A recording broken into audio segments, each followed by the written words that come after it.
Ya, pendengar setia Radio Berita Klasik, selamat pagi dan selamat menikmati pembahasan Alkitab kembali dalam program kita, yaitu Through the Bible.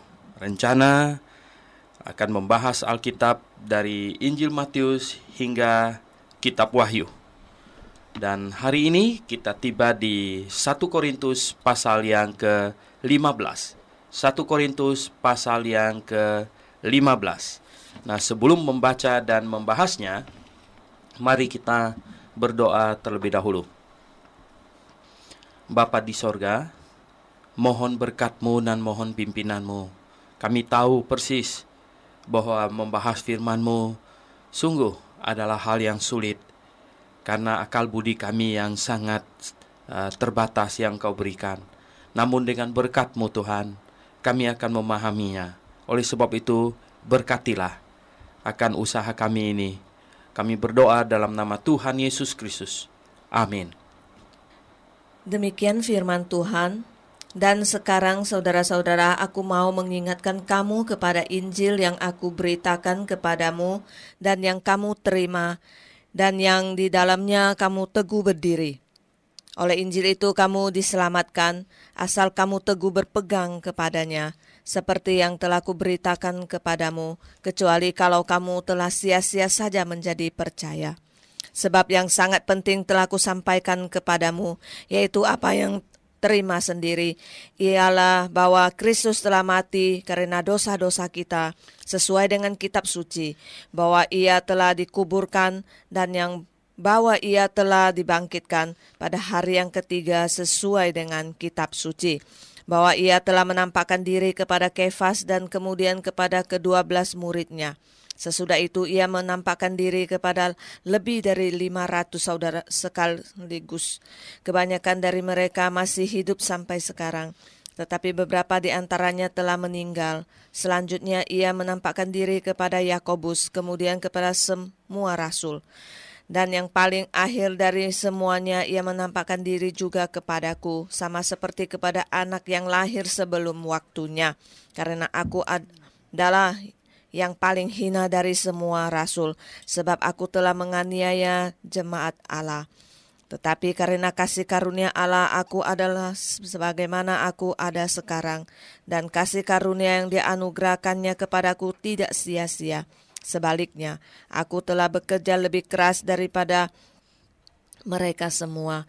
Tetapi bukannya aku, melainkan kasih karunia Allah yang menyertai aku. Sebab itu, baik aku maupun mereka, demikian kami mengajar dan demikianlah kamu menjadi percaya. Jadi bila mana kami beritakan bahwa Kristus dibangkitkan dari antara orang mati, bagaimana mungkin ada di antara kamu yang mengatakan bahwa tidak ada kebangkitan orang mati? Kalau tidak ada kebangkitan orang mati, maka Kristus juga tidak dibangkitkan.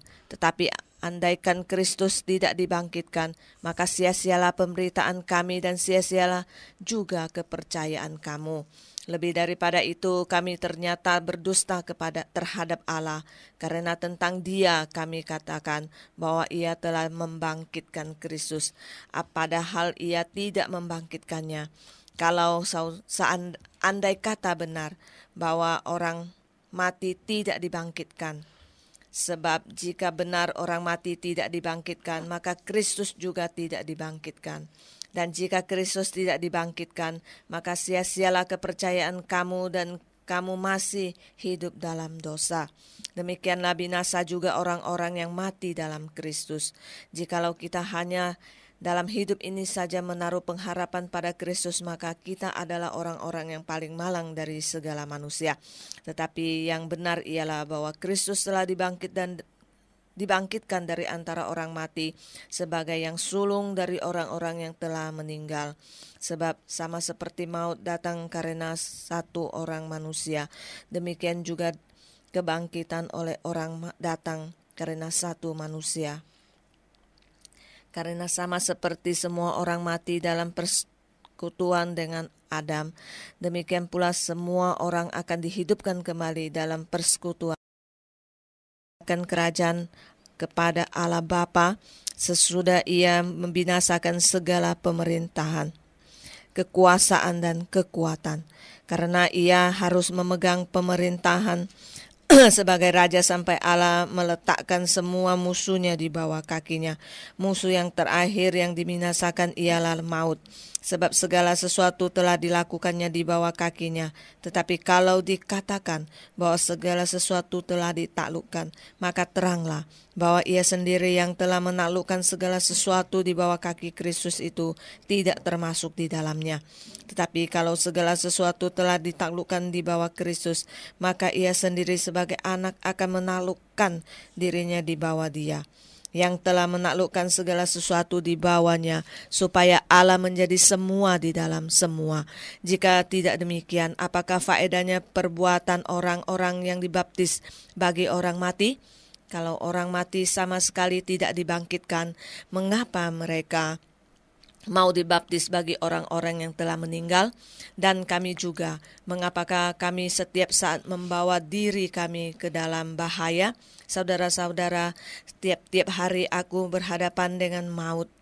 Demikian kebanggaanku akan kamu dalam Kristus Yesus, Tuhan kita. Aku katakan bahwa hal ini benar. Kalau hanya berdasarkan pertimbangan-pertimbangan manusia saja, aku telah berjuang melawan binatang buas di Efesus. Apakah gunanya hal itu bagiku? Jika orang mati tidak dibangkitkan, maka marilah kita makan dan minum, sebab besok kita mati. Janganlah kamu sesat, pergaulan yang buruk merusakkan kebiasaan yang baik. Sadarlah kembali sebaik-baiknya dan jangan berbuat dosa lagi. Ada di antara kamu yang tidak mengenal Allah. Hal ini kukatakan supaya kamu merasa malu. Ya, oke pendengar yang kami kasih dalam Yesus Kristus, pasal 15 memang pasal dalam kitab Korintus ini yang sangat panjang sekali ya. Di pasal 15 ini Rasul Paulus berargumentasi tentang ya kebangkitan Yesus Kristus. Dia berbicara tentang kebangkitan Yesus Kristus habis-habisan ya. Karena sangat mungkin ada unsur-unsur di dalam jemaat Korintus yang tidak percaya bahwa Yesus Kristus itu bangkit atau mulai mempertanyakannya dan lain sebagainya. Nah, coba kita telusuri ya ini perikop ini. Nah, pertama dikatakan, sekarang saudara-saudara, aku mau mengingatkan kamu kepada Injil yang aku beritakan kepadamu, yang kamu telah terima, yang di dalamnya kamu teguh berdiri. Ya, sekarang Rasul Paulus tentu dia harus berbesar hati, dia harus melihat bahwa Injil yang telah menyelamatkan orang di Korintus dan orang Korintus teguh berdiri di atas kebenaran Injil. Ayat 2 ada dikatakan di situ, oleh Injil itu kamu diselamatkan. Ya, oleh Injil itu memang kamu telah diselamatkan. Ada kata asal kamu teguh berpegang padanya, seperti yang telah kuberitakan kepadamu, kecuali kalau kamu telah sia-sia menjadi percaya. Nah, ayat ini ya, if-nya itu, bahasa Yunaninya, itu betul-betul memberikan kemungkinan bahwa orang yang sudah bertobat dan percaya kepada Tuhan Yesus bisa bisa membuang atau bisa melepaskan imannya ya, bisa menjadi sia-sia percaya. Bukan dilepaskan oleh Allah ya, bukan karena dia terhilang, dia sengaja ya, dia menyimpang dari kebenaran atau dia ya menjadi sia-sia percaya di sini dikatakan ya. Nah, kecuali kamu telah sia-sia menjadi percaya. Jadi tidak teguh ya, melainkan menyimpang oleh penyesatan. Nah, sebab yang sangat penting telah ku sampaikan kepadamu, kata Rasul Paulus, yaitu apa yang telah ku terima sendiri. Ialah bahwa Kristus telah mati karena dosa-dosa kita sesuai dengan kitab suci. Jadi Yesus Kristus telah mati di atas kayu salib untuk menanggung semua dosa kita sesuai dengan kitab suci. Dan memang betul ya, Yesus Kristus telah menanggung semua dosa kita di atas kayu salib sesuai dengan Yesaya pasal 53. Di situ dikatakan bahwa ialah yang memikul segala sakit penyakit kita, segala dosa kita kita ditanggungnya sesuai dengan kitab suci, ya. Dan kemudian bahwa ia telah dikuburkan dan bahwa ia telah dibangkitkan pada hari yang ketiga juga sesuai dengan kitab suci. Nah, segala sesuatu yang terjadi pada Kristus itu sesuai dengan kitab suci. Bahwa ia telah menampakkan diri kepada Kefas dan kemudian kepada ke-12 muridnya. Dan Rasul Paulus ingin meyakinkan kepada orang di Korintus bahwa berita tentang kebangkitan Yesus Kristus atau Injil yang mengajarkan bahwa Yesus Kristus telah bangkit itu bukanlah cerita bohong, ya, tetapi itu adalah fakta bahwa ia telah bangkit dan ia telah menampakkan diri kepada Kefas, katanya. Kepada Kefas, kepada Petrus, ya, Kefas itu nama lain dari Petrus. Ia menampakkan diri kepada Kefas dan kepada ke-12 muridnya. Kepada ke-11, ke-12 muridnya, ya. Nah, ia menampakkan diri kepada Kefas dan kepada ke-12 muridnya. Sesudah itu, ya, ia menampakkan diri kepada lebih dari, ya, ia menampakkan diri kepada lebih dari 500 saudara sekaligus, ya. Ia menampakkan diri kepada lebih dari 500 saudara sekaligus, ya. Jadi 500 itu bukan saksi yang sedikit, ya, itu saksi yang sangat banyak. 500 saudara sekaligus, ya, ia menampakkan diri. Nah, kemudian dia kata kebanyakan dari mereka masih hidup sampai sekarang. Ya, jelas bukan sampai tahun 2007 ini, tetapi sampai saat surat Korintus ini ditulis, gitu. Nah, banyak orang membaca Alkitab itu tidak mau memahami tahun-tahun penulisan Alkitab. Nah, mereka membaca kata sekarang itu sekarang, gitu, ya. Seperti ada banyak yang berkata bahwa, nah, lihat itu di pasal 14 dikatakan, kejarlah kasih itu dan usahakan dirimu memperoleh karunia-karunia roh, terutama karunia bernubuat, katanya. Nah, kan disuruh katanya memperoleh karunia bernubuat. Nah, sekarang ini Yesus Kristus menampakkan diri kepada 500 orang dan kebanyakan mereka hidup sampai sekarang. Sekarang yang mana? Nah, sekarang sampai dengan 1 Korintus ini ditulis, yaitu sekitar tahun 55-an, gitu. Nah, kemudian katanya selanjutnya, ya, ia menampakkan diri kepada selanjutnya ia menampakkan diri kepada Yakobus. Nah, ini Yakobus bukan rasul, tapi Yakobus adalah saudara kandung Tuhan Yesus. Jadi Yakobus adik kandungnya, ya, yang tentu anak Yusuf. Tuhan Yesus bukan anak Yusuf secara biologi, tetapi dia anak Yusuf secara hukum, gitu. Kemudian kepada semua rasul, ya, kepada semua rasul. Dan yang paling akhir dari semuanya, ia menampakkan diri, ya, juga kepadaku. Ya, sama seperti kepada anak yang lahir sebelum waktunya. Nah, pendengar yang saya kasih dalam Yesus Kristus, lihat, yang paling akhir dari semuanya, Yesus Kristus menampakkan diri kepada Rasul Paulus. Jadi pendengar yang saya kasih dalam Tuhan, sesudah Rasul Paulus tidak ada lagi orang yang melihat Tuhan Yesus. Ya, jadi ini perlu dicamkan. Kalau tidak, maka ayat Alkitab ini bohong, gitu. Jadi pendengar yang saya kasih dalam Yesus, kalau hari ini Anda mendengar kesaksian ada pendeta katanya dia lihat Tuhan Yesus atau dibawa jalan-jalan ke sana kemari oleh Tuhan Yesus, kita harus menyikapinya begini, dia bohong apa Rasul Paulus bohong, gitu. Ya, jadi pendengar yang saya kasih dalam Tuhan Yesus, sesuai dengan ayat Alkitab ini, tidak ada orang lagi yang melihat Tuhan Yesus. Yang terakhir melihat Tuhan Yesus adalah Rasul Paulus.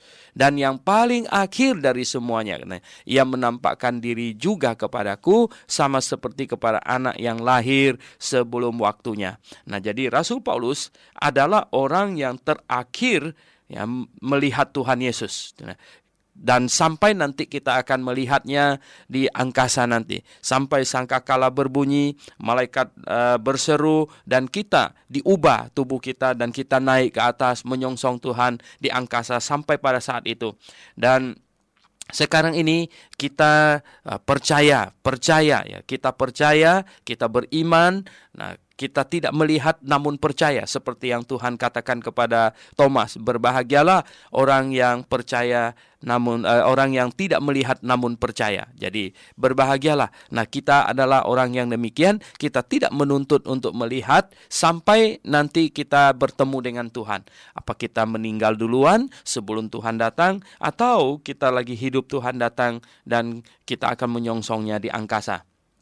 Jadi pendengar yang saya kasih dalam Tuhan, sekali lagi saya ingatkan, tidak boleh percaya kalau ada pendeta manapun di muka bumi ini yang berkata bahwa dia melihat Tuhan Yesus ajak dia jalan-jalan lah, atau Tuhan Yesus menampakkan diri kepadanya di kantornya lah, dan lain sebagainya. Itu semuanya tidak benar. Ya, itu semuanya bohong, gitu. Bohong. Ya, kalau memang ada dia melihat sesuatu, ya, nah maka sangat mungkin yang dilihat itu adalah justru Lucifer, ya. Sebab banyak orang katanya melihat Tuhan Yesus, sekali dikonfirmasi, bagaimana kamu tahu itu Tuhan Yesus? Bagaimana kamu bisa tahu itu Tuhan Yesus? Oh, dia bilang, saya melihat itu terang, katanya. Ketahuilah, terang itu apa? Lucifer itu artinya yang memancarkan terang. Lucy bahasa Latin itu artinya terang. Lucifer itu artinya yang memancarkan terang. Ya. Berarti dia lihat Lucifer itu. Oh, ada seorang berkata kepada saya, ketika saya katakan demikian kepadanya, dia bilang, oh enggak, dia bilang. Kemudian ada nampak wajah. Nah, wajahnya macam apa? Saya bilang, seperti yang di kalender, katanya. Mana mungkin, seperti di kalender. Yang di kalender itu bukan muka Tuhan Yesus, ya. Muka Tuhan Yesus itu kalau sesuai dengan Yesaya pasal 53, kalau Anda baca Yesaya pasal 53, itu muka Tuhan Yesus itu tidak seganteng yang di kalender, ya. Karena di dalam Yesaya pasal 53 di situ ada dikatakan ya begini, ya. Sebagai taruk ia tumbuh di hadapan Tuhan, dan sebagai tunas di tanah kering. Ia tidak tampan, dan semaraknya pun tidak ada sehingga kita memandang dia, dan rupa pun tidak sehingga kita menginginkannya. Ia tidak tampan, katanya. Yang di kalender itu ketampanan, gitu. Yang di kalender itu sembarangan lukis punya.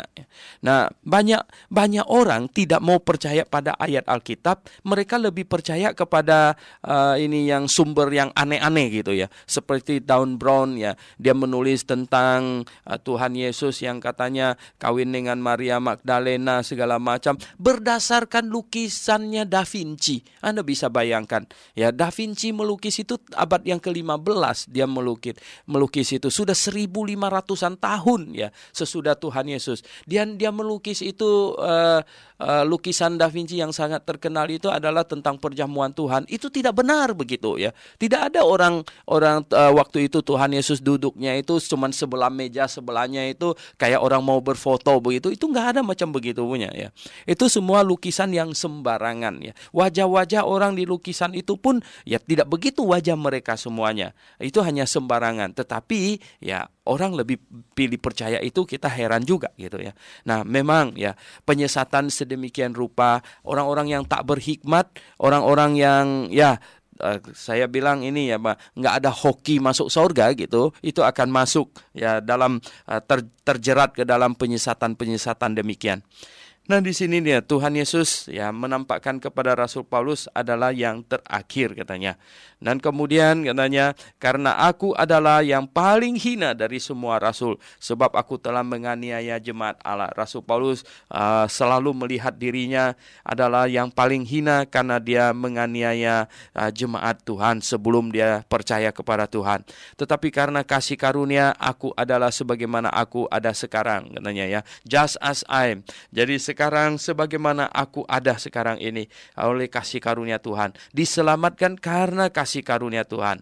Ya, karena kasih karunia yang dianugerahkannya kepadaku tidak sia-sia, katanya.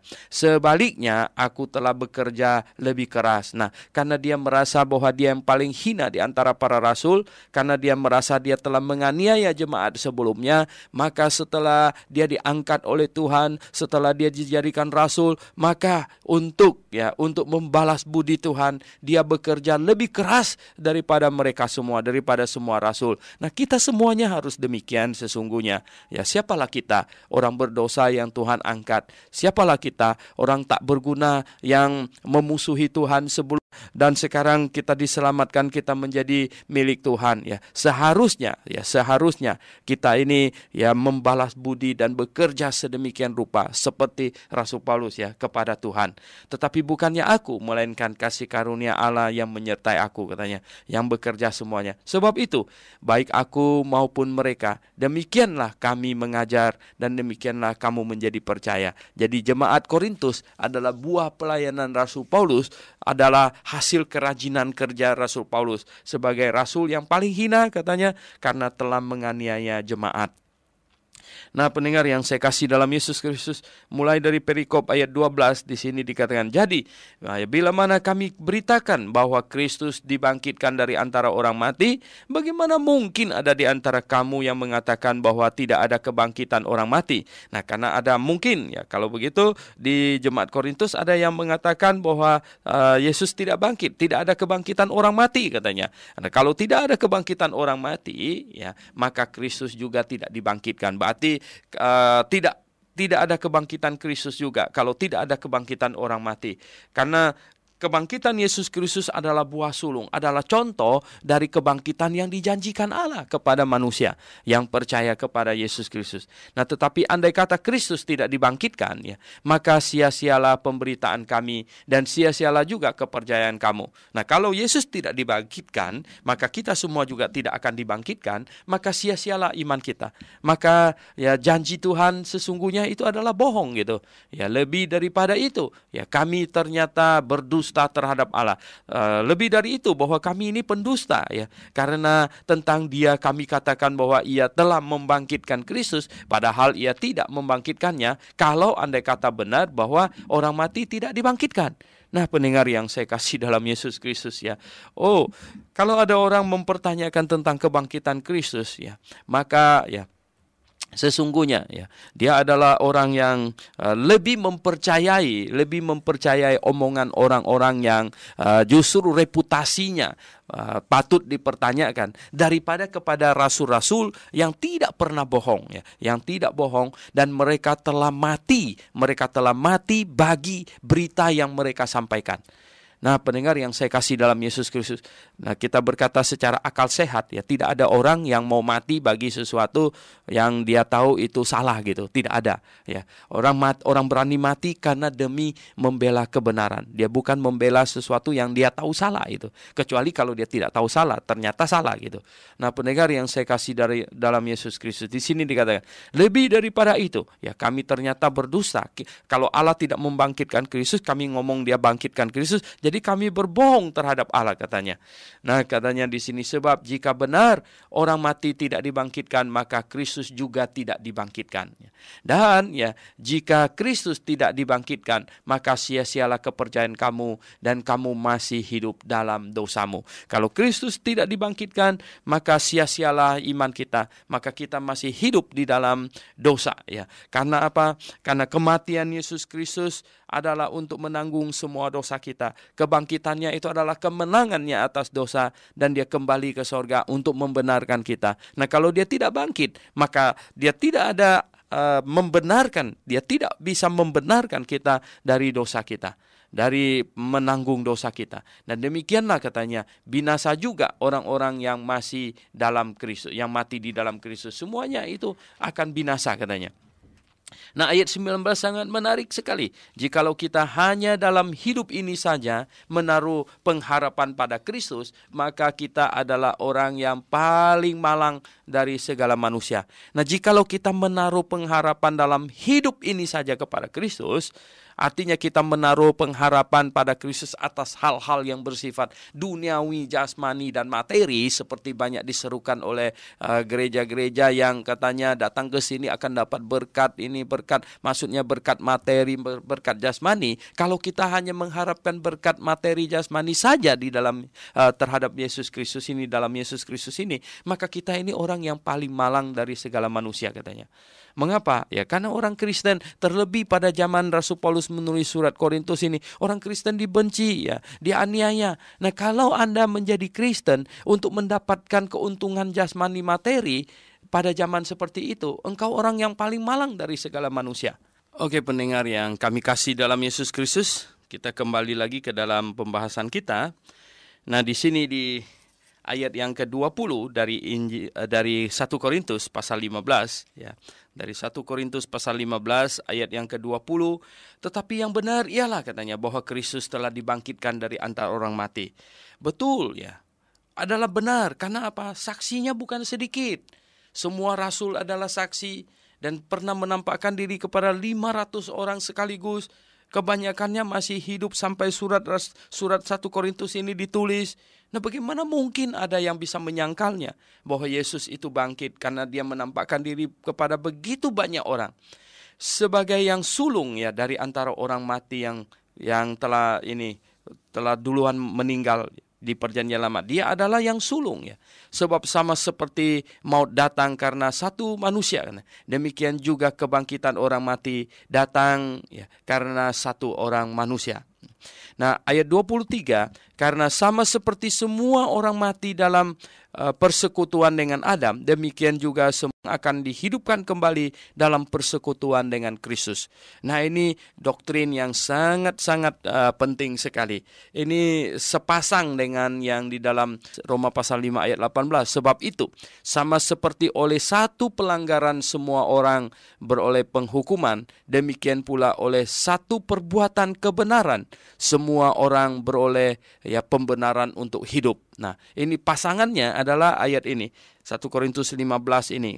Karena sama seperti semua orang mati dalam persekutuan dengan Adam, demikian pula semua orang akan dihidupkan kembali dalam persekutuan dengan Kristus. Artinya, ya, semua manusia menjadi orang berdosa karena persekutuan dengan Adam, karena hubungannya dengan Adam. Dan semua manusia di muka bumi ini menjadi orang benar karena persekutuan dengan Yesus Kristus. Nah, itulah sebabnya kita percaya ketika Tuhan Yesus tersalib di atas kayu salib menanggung dosa seluruh manusia di muka bumi ini, maka bayi meninggal sudah pasti masuk surga. Dan mereka yang lahir cacat mental, mereka yang lahir Down syndrome dan lain sebagainya, ya mereka yang kehilangan ingatan di saat sebelum akil balik segala macam. Ini orang-orang yang sudah pasti masuk surga karena Yesus Kristus sudah menanggung dosa seisi dunia. Nah, yang tidak meninggal saat bayi tetapi menjadi akil balik seperti kita ini, nah kita akan dihitung sebagai orang yang tidak berdosa. Kita punya dosa dihitung selesai adalah melalui persekutuan dengan Kristus, katanya melalui ya. Demikian pula semua orang akan dihidupkan kembali dalam persekutuan dengan Kristus. Artinya dalam hubungan dengan Kristus, yaitu bertobat ya dan mengakuinya sebagai Tuhan dan juru selamat kita. Itu namanya masuk dalam persekutuan dengan Kristus ya. Masuk dalam persekutuan dengan Kristus artinya mengakuinya sebagai Tuhan dan juru selamat kita. Nah, kita akan hidup kembali, kita akan memiliki jaminan keselamatan melalui persekutuan dengan Kristus. Nah, tetapi tiap-tiap orang katanya tiap-tiap orang menurut urutannya. Kristus adalah sebagai buah sulung. Ya, sesudah itu mereka yang menjadi miliknya pada waktu kedatangannya. Kemudian tiba kesudahannya, yaitu bila mana ia menyerahkan kerajaan kepada Allah Bapa sesudah ia membinasakan segala pemerintah, kekuasaan dan kekuatan.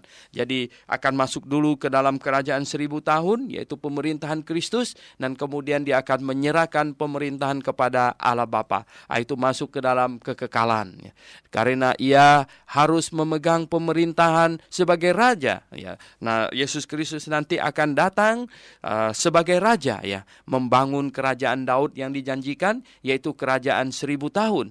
Karena ia harus memegang pemerintahan sebagai raja sampai Allah meletakkan semua musuhnya di bawah kakinya. Jadi pendengar yang saya kasih dalam Yesus Kristus, ya, sekarang ini Yesus Kristus adalah imam. Sekarang ini dia adalah imam dan dia sebenarnya belum menjadi raja. Posisinya sekarang adalah imam. Jadi nanti waktu dia datang kedua kali dan dia akan memerintah di Yerusalem baru dan waktu itu dia adalah raja.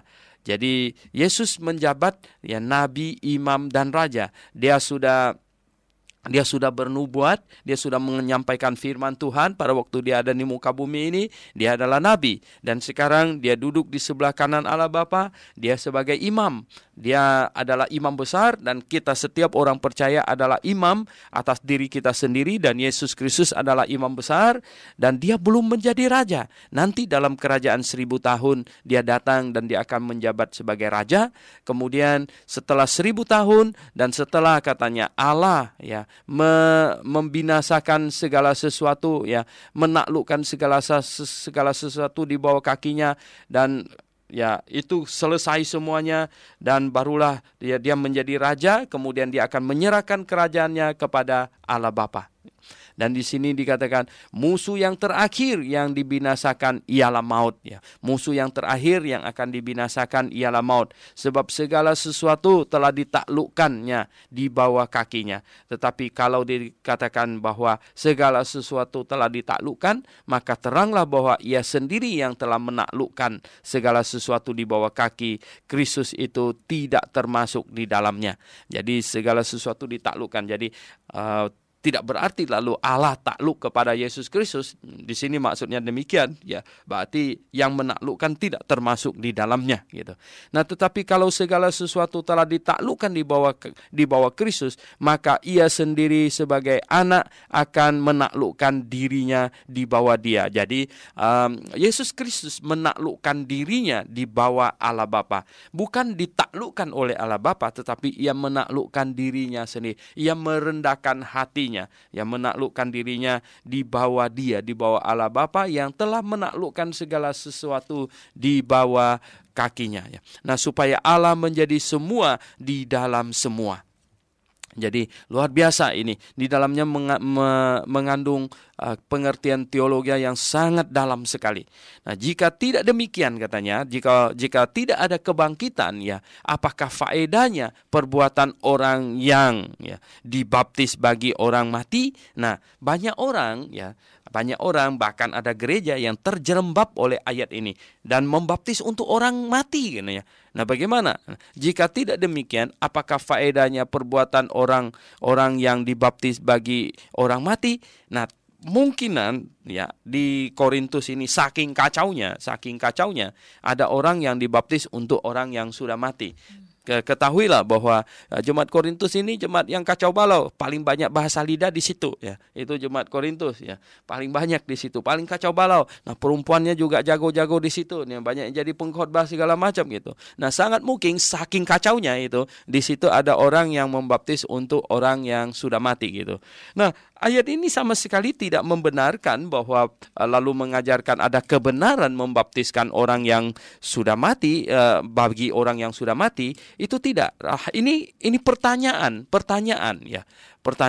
Jadi misalnya sekarang ada kita melihat sekarang ini saya baru ada acara ini menguburkan seseorang. Jadi kalau kita pergi ke rumah duka di sana kita pergi ke rumah duka di sana, lalu kita melihat ini samping kiri kanan di rumah duka kita itu ada ini umat agama lain yang ini membakarkan rumah untuk kakeknya Bukan cuma rumah, televisi juga dibakarkan katanya, bahkan pembantu segala macam dibakarkan. Nah, lalu sementara itu mereka tidak percaya ada kehidupan sesudah kematian. Lalu sementara itu mereka berkata begini, sudah mati itu nggak ada lagi apa-apa juga nggak ada. Lalu kita berkata begini, kamu kok ngomong begitu? Lalu apa gunanya kamu bakarkan rumah itu untuk kakek kamu gitu? Lalu apa gunanya kamu bakarkan televisi untuk kakek kamu? Nah, kalau saya berkata demikian, sama sekali tidak berarti bahwa saya mengajarkan bahwa kita perlu membakarkan rumah untuk kakek kita gitu. Sama sekali tidak demikian Sama sekali tidak berarti saya mengajarkan bahwa kita perlu membakarkan televisi bahkan pembantu kepada kakek kita yang sudah mati. Saya berargumentasi memakai apa yang kesalahan yang mereka lakukan gitu. gitu, untuk menyadarkan mereka gitu. Nah, sama dengan Rasul Paulus di sini berkata ya, saking kacaunya ada jemaat Korintus yang dibaptis untuk orang yang sudah mati gitu. Lalu sementara itu tidak percaya pada kebangkitan gitu. Nah, lalu Rasul Paulus bilang begini, loh, kalau begitu apa faedahnya kamu dibaptiskan untuk orang yang sudah mati itu? Apa gunanya kamu berbuat begitu? Nah, kalau orang mati sama sekali tidak dibangkitkan, mengapa mereka mau dibaptis bagi orang-orang yang telah meninggal, kata Rasul Paulus. Nah, inilah kadang-kadang terjadi ini ya. Ini tidak konsisten ya di dalam pemikiran. Nah, kita berkata bahwa kebenaran itu selalu logis ya, harmonis di dalam akal budi ya, di dalam argumentasi. Dan kalau kesesatan selalu ada ini kontradiksinya gitu, kontradiksinya nih kacau gitu ya.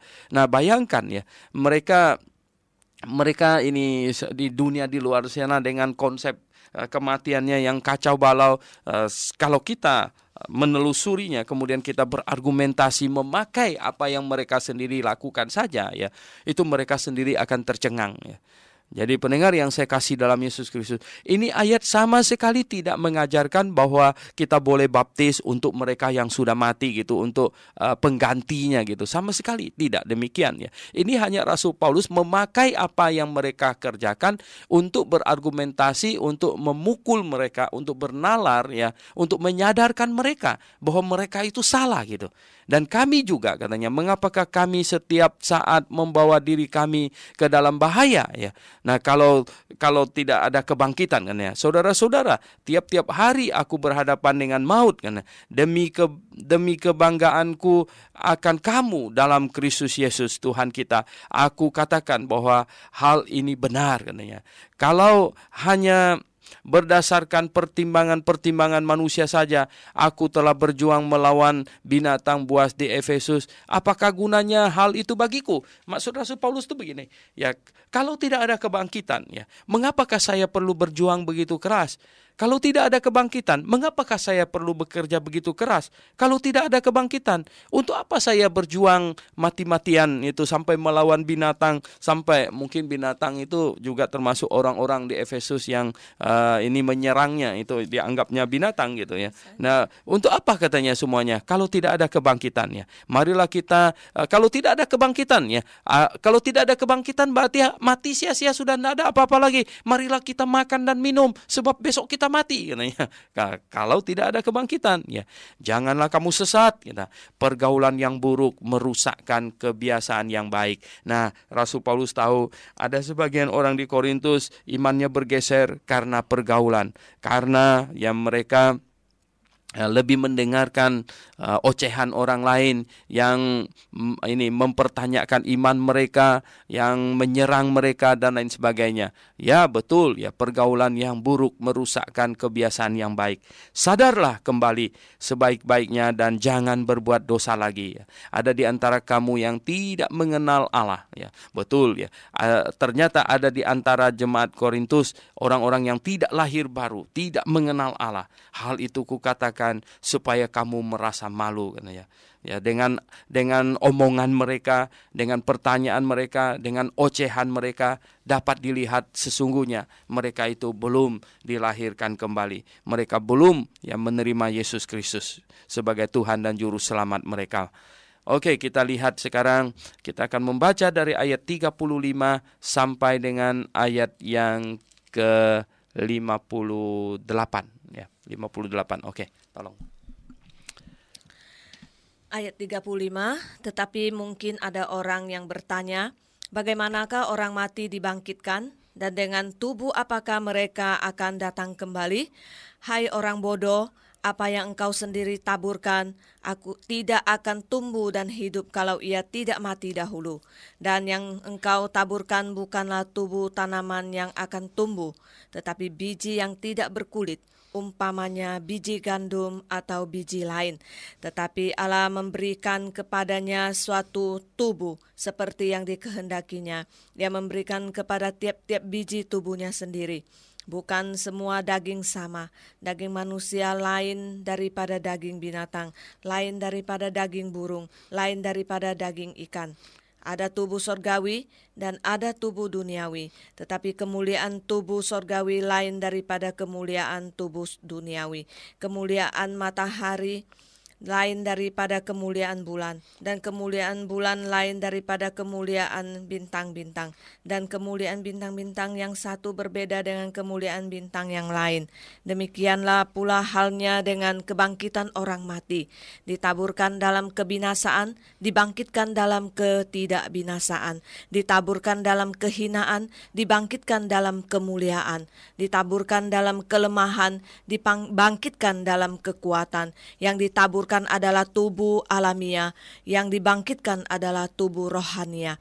Jika ada tubuh alamiah, maka ada pula tubuh rohania. Seperti ada tertulis, manusia pertama Adam menjadi makhluk yang hidup, tetapi Adam yang terakhir menjadi roh yang menghidupkan. Tetapi yang mula-mula datang bukanlah yang rohania, tetapi yang alamiah. Kemudian barulah datang yang rohania. Manusia pertama berasal dari debu tanah dan bersifat jasmania. Manusia kedua berasal dari sorga. Makhluk-makhluk alamiah sama dengan dia yang berasal dari debu tanah, dan makhluk-makhluk sorgawi sama dengan dia yang berasal dari sorga. Sama seperti kita telah memakai rupa dari yang alamiah, demikian pula kita akan memakai rupa dari yang surgawi. Saudara-saudara, inilah yang hendak kukatakan kepadamu, yaitu bahwa daging dan darah tidak mendapat bagian dalam kerajaan Allah, dan bahwa yang binasa tidak mendapat bagian dalam apa yang tidak binasa. Sesungguhnya aku menyatakan kepadamu suatu rahasia, kita tidak akan mati semuanya, tetapi kita semuanya akan diubah dalam sekejap mata, pada waktu bunyi nafiri yang terakhir. Sebab nafiri akan berbunyi dan orang-orang mati akan dibangkitkan dalam keadaan yang tidak dapat binasa, dan kita semua akan diubah. Karena yang dapat binasa ini harus mengenakan yang tidak dapat binasa, dan yang dapat mati ini harus mengenakan yang tidak dapat mati. Dan sesudah yang dapat binasa ini mengenakan yang tidak dapat binasa, dan yang dapat mati ini mengenakan yang tidak dapat mati, maka akan genaplah firman Tuhan yang tertulis, maut telah ditelan dalam kemenangan. Hai maut, di manakah kemenanganmu?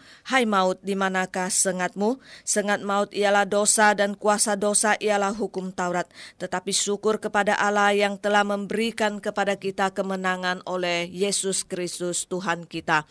Karena itu saudara-saudaraku yang kekasih, berdirilah teguh, jangan goyah, dan giatlah selalu dalam pekerjaan Tuhan, sebab kamu tahu bahwa dalam persekutuan dengan Tuhan jeripayamu tidak sia-sia.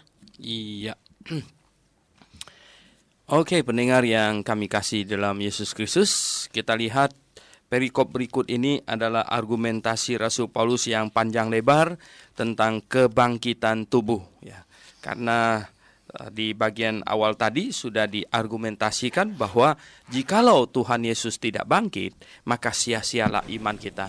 Jikalau kita tidak dijanjikan kebangkitan, kita akan mati terus dan binasa, maka sia-sialah segala kesalehan kita, maka sia-sialah segala yang kita kerjakan, maka iman kita sia-sia semuanya. Ya, maka lebih baik kita berkata, marilah dan minum, sebab besok kita mati dan sesudah itu tidak ada apa-apa lagi. Tetapi kata Rasul Paulus, untuk apa saya berjeri lelah sedemikian rupa? Untuk apa saya sampai berjuang sedemikian rupa? Adalah karena ada kebangkitan yang dijanjikan. Ada contoh Yesus Kristus sudah bangkit, dan Rasul Paulus sudah melihatnya, dan ada lebih dari 500 orang sekaligus sudah melihatnya, dan semua rasul sudah melihatnya. Kebangkitan Kristus adalah jaminan dari kebangkitan kita. Janji kita akan dibangkitkan, itu adalah jaminan bagi kita. Jadi pendengar yang saya kasih dalam Yesus Kristus, di sini dikatakan ayat 35, lalu bagaimana orang mati dibangkitkan katanya. Tetapi mungkin ada orang bertanya, bagaimana orang mati dibangkitkan? Dan dengan tubuh apakah mereka akan datang kembali? Nah, hayu orang bodoh katanya. Rasul Paulus ini sampai marah, dia bilang, hayu orang bodoh katanya. Apa yang engkau sendiri taburkan tidak akan tumbuh dan hidup kalau ia tidak mati dahulu. Nah, sama. Kalau kita lihat benih, ya benih apa saja gitu ya, benih durian gitulah ya, biji durian kalau ditaburkan gitu ya, akhirnya itu biji duriannya itu hancur gitu. Akhirnya hancur dan akhirnya gantinya jadi pohon gitu ya, jadi pohon durian gitu. Apa yang engkau sendiri taburkan tidak akan tumbuh dan hidup kalau ia tidak mati dahulu ya. Itu biji mati dulu gitu. Dan yang engkau taburkan bukanlah tubuh tanaman yang akan tumbuh, tetapi biji yang tidak berkulit, umpamanya biji gandum katanya atau biji lain. Nah, itu ditaburkan gitu ya. Nah, itu harus mati dulu, itu tuh harus hancur. Tetapi Allah memberikan kepadanya suatu tubuh ya. Kemudian Allah memberikan dia suatu tubuh seperti yang dikehendaki oleh Allah. Ia memberikan kepada tiap-tiap biji ya tubuhnya sendiri. Akhirnya menjadi pohon ya tubuhnya sendiri. Bukan semua daging sama. Bahkan kita ini ya yang jasmani ini bukan semua daging sama. Ini Tuhan ciptakan, ini dagingnya berbeda ya.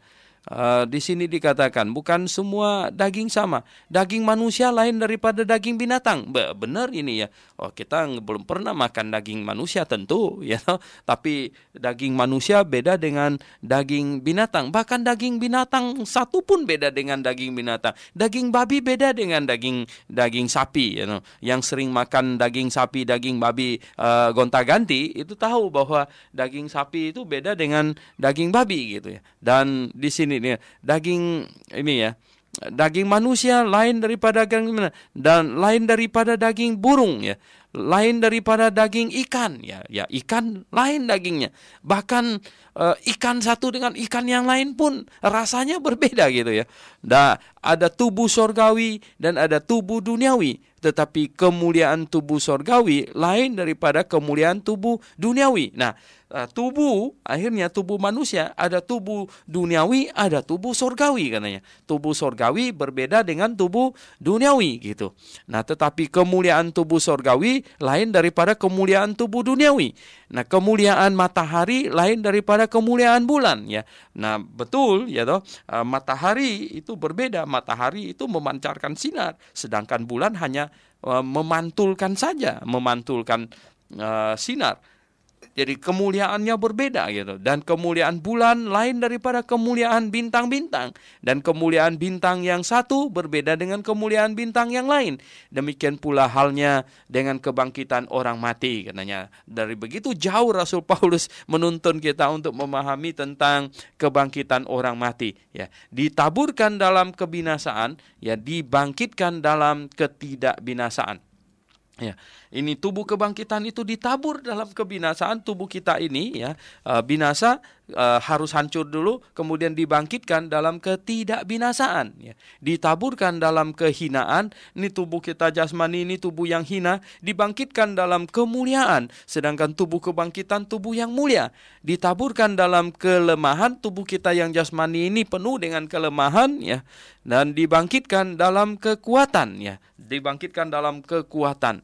Yang ditaburkan adalah tubuh alamiah, yang dibangkitkan adalah tubuh rohania. Nah, sudah berbeda. Jadi tubuh kebangkitan itu berbeda dengan tubuh jasmania yang ada sekarang ini. Jika ada tubuh alamiah, maka ada pula tubuh rohania. Nah, yang sekarang kita sedang pakai ini adalah tubuh alamiah, dan yang kita dijanjikan itu adalah tubuh rohania. Memang itu dua hal yang berbeda. Dua tubuh yang berbeda. Nah, seperti ada tertulis katanya, manusia pertama, Adam menjadi makhluk yang hidup katanya, tetapi Adam yang akhir menjadi roh yang menghidupkan. Maksudnya Yesus Kristus ya. Adam yang akhir itu Yesus Kristus. Sedangkan Adam yang pertama itu yang dibuat dari tanah itu, dari debu ya. Tetapi yang mula-mula datang bukanlah yang rohania. Yang mula-mula Adam bukanlah yang rohania, tetapi yang alamiah. Kemudian barulah datang yang rohania, Yesus Kristus yang rohania. Nah, manusia pertama berasal dari debu tanah dan bersifat jasmani, yaitu Adam tadi itu. Manusia kedua berasal dari sorga, yaitu Yesus Kristus ya. Makhluk-makhluk alamiah sama dengan dia yang berasal dari debu tanah dan makhluk. Ya, jadi semua makhluk-makhluk itu, binatang semuanya itu sama dengan Adam, terbuat dari tanah gitu ya. Terbuat dari tanah. Dan makhluk-makhluk sorgawi sama dengan dia yang berasal dari sorga. Nah, sama dengan Yesus Kristus. Sama seperti kita telah memakai rupa dari yang alamiah, demikian pula kita akan memakai rupa dari yang sorgawi. Jadi pendengar yang saya kasih dalam Yesus Kristus, sungguh ya ini sebuah janji yang mungkin sulit untuk kita fahami bagaimana nanti tubuh kita ini berubah dari tubuh yang jasmania, tubuh yang lemah, tubuh yang fana, yang hina ini tiba-tiba berubah ya. Berubah menjadi tubuh yang mulia, tubuh yang indah, tubuh yang surgawi gitu. Saudara-saudara katanya, inilah yang hendak kukatakan kepadamu, yaitu bahwa daging dan darah tidak mendapat bagian dalam kerajaan Allah, dan bahwa yang binasa tidak mendapat bagian dalam yang tidak binasa. Nah, pendengar yang saya kasih dalam Yesus Kristus, ini jasmani ini tidak mungkin bisa masuk surga. Tubuh jasmani kita ini tubuh yang tidak ada guna, tubuh yang akan binasa, tidak ada guna. Nah, ini akan binasa. Banyak orang mau masuk surga, tetapi dia tidak mau tubuhnya ini binasa dulu gitu. Itu tidak bisa. Karena tubuh kita ini tidak bisa masuk surga. Tubuh kita itu harus diubah. Ya mati dulu atau diubah sekejap mata pada waktu Tuhan datang gitu. Nah, ayat 51 dikatakan ya, sesungguhnya aku mengatakan kepadamu satu misteri ya, rahasia, misteri. Kita tidak akan mati semuanya, tetapi kita semuanya akan diubah. Nah, kalau pada waktu Tuhan datang kita masih hidup, ya berarti kita akan diubah ya dalam sekejap mata. Artinya itu adalah lukisan yang sedemikian cepatnya, yaitu sekejap mata. Pada waktu bunyi nafiri yang terakhir, ya sesuai dengan 1 Tesalonika pasal 4 ayat 13 dan seterusnya, di situ ada keterangan sebab nafiri akan berbunyi dan orang-orang mati akan dibangkitkan dalam keadaan yang tidak dapat binasa lagi. Artinya mengenakan tubuh kebangkitan. Karena yang dapat binasa ini harus mengenakan yang tidak dapat binasa. Yang dapat mati ini harus mengenakan yang tidak dapat mati.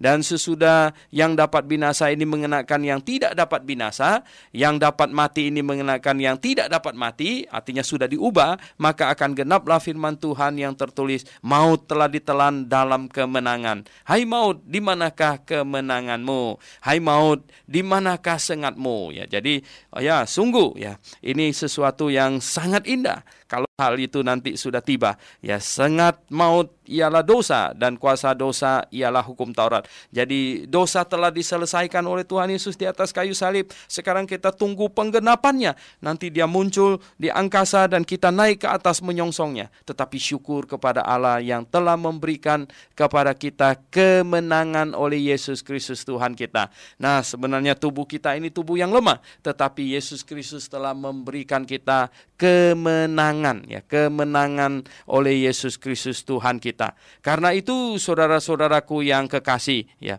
berdirilah teguh, ya. Kita harus berdiri teguh, ya.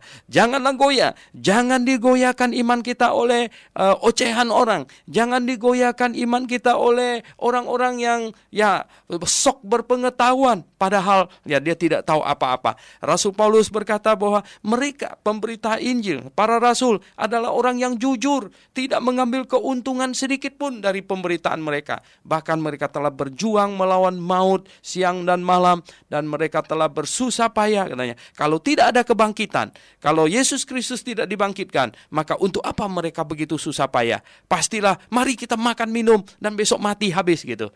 Tetapi tidak, ya mereka telah berjuang sedemikian rupa katanya. Oleh sebab itu dia nasihatkan supaya kita berdiri teguh, jangan goyah, giat selalu dalam pekerjaan Tuhan katanya. Sebab kamu tahu bahwa dalam persekutuan dengan Tuhan, jeripayamu tidak sia-sia. Nah, dalam persekutuan dengan Tuhan, jeripaya kita tidak akan sia-sia. Ya, kita sungguh-sungguh memahami akan kebenaran ini.